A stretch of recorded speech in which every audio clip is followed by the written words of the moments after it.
એક બેન હશે મારા જેવી, તો એની દીકરી હાટું કેવા સરસ માગા આવે, જમીનવાળા આવે, સરકારી નોકરીવાળા આવે, સિટીમાં મકાન હોય એવા માગા આવે, તો એ બેન ક્યાંય હા ન પાડે.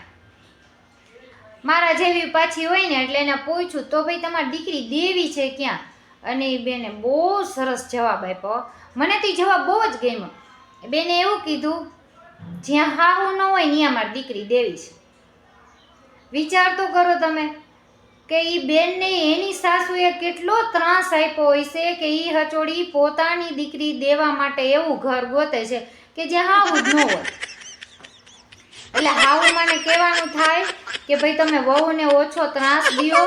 જે વહુ હોય ને પછી પોતાની દીકરી હાટો જમીને નથી જોતી, સરકારી નોકરી નથી જોતી, હાહુ ન હોવી જોઈએ, બસ આ એક જ ડિમાન્ડ હોય.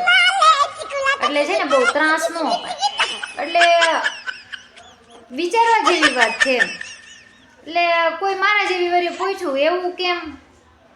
એ કે જમીન હોય, સરકારી નોકરી હોય, ઘરમાં ચાહો જલાલી હોય, પણ આપણી દીકરી 5 મિનિટ બેહીએ ન હકે, મનગમતું ખાય ન હકે, અને જેવી ખાવા બેહે એના ભેગું ટક ટક ટક ચાલુ જ હોય.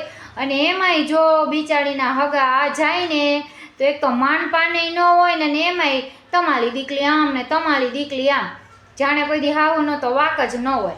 એટલે એ કે ટકનું લઈને ભલે ટકનું ખાય પણ મારી દીકરી શાંતિથી ખાય તો હકશે, એને કોઈ મેણા ટોળા તો નહીં મારે. સાચી વાત છે હો. આટલો બધો જો હાહુ ત્રાસ દે ને તો દીકરીની માને એ જ વિચાર આવે કે ભાઈ કાંઈ ન હોય કાંઈ નહીં, ભેગી હાહુ ન હોવી જોઈએ.